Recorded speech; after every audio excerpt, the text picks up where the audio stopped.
Hi, I'm Kimberly Velez, a licensed mental health counselor. Today I want to focus on talking to first responders that it's okay to ask for help. Asking for help doesn't mean that you're weak.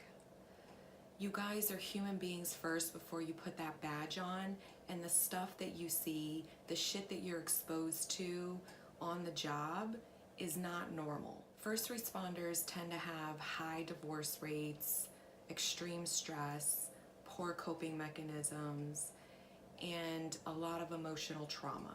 And when you look at the level of stress that you guys are dealing with and the experiences you go through because of what your job entails, it's not normal experiences.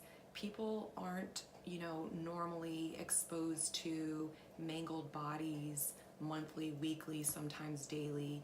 People aren't exposed to in their lives really dealing with dead children or resuscitating people over and over again because of multiple drug overdoses. Just the stuff that you guys see is going to have an impact, and everyone's different, and we don't know who gets impacted and when, and how come some are more affected than others and things like that. And that's just because we're all different as human beings. But it really is okay to go get help, whether it's through your EAP or a therapist in the private sector, and just kind of talk about what is going on with you. It doesn't mean you're weak. It means that you're a human being who just needs a safe place to vent and get some of the shit off his chest or her chest that you guys have been dealing with.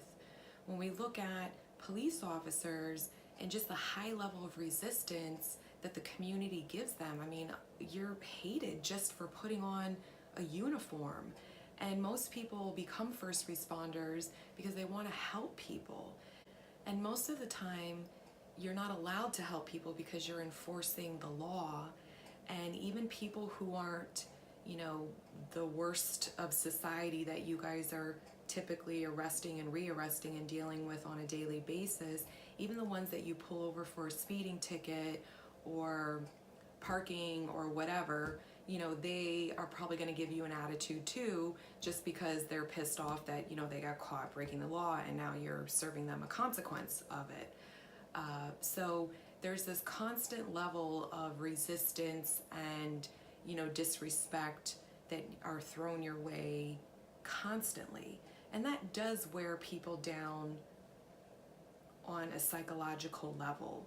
Again, everyone's different and we don't know when that hits. I mean, I just know from in my field as a mental health therapist, working in a treatment center environment, thinking I'm here to help people, and dealing with the high level of resistance of people, not wanting to get help because they're newly off of drugs, and just them fighting with me constantly on a daily basis, and being, attitudes thrown my way and being disrespected and called names and swore at and all kinds of stuff, and anger, coming at me because they're struggling with getting off of drugs and really don't want the help. It does wear you down as a human being because you go in this job thinking you're going to help people. So my heart goes out to first responders, which is why I'm dedicating my practice and working with you all to help support that. You're allowed to get help. You deserve help. It's okay to, again, sit in someone's office and talk about the shit that you're going through and how it is affecting you and the on-the-job stress, because it isn't normal stuff. It isn't normal exposure to see all the things that you guys see and deal with the stuff that you deal with on a daily basis. So please don't ignore the fact that just because you wear a badge, you are definitely not immune to having emotional experiences that are upsetting and causing stress. And a lot of times, you can laugh things off and you do get desensitized to an extent.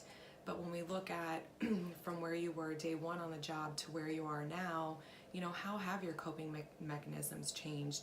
Are you more sullen? Are you more isolating from your loved ones? Do you feel more disconnected from your family? Are you struggling in personal relationships? Are you drinking more? Are you, working more to avoid what's going on in the house with your family, because there is this disconnect and maybe not wanting to open up? And there's many different reasons why you may not want to open up. Maybe you don't want to open up to your family because you think they just aren't going to get it. Maybe you don't want to open up because you don't want to relive the day that you just went through, and you want to shut it off and, disconnect from that. Or maybe you have opened up to someone in the past in your family and their response wasn't really supportive. In fact, they may have told you, don't come to me with this stuff. I don't want to know what you do out there. I can't handle it myself.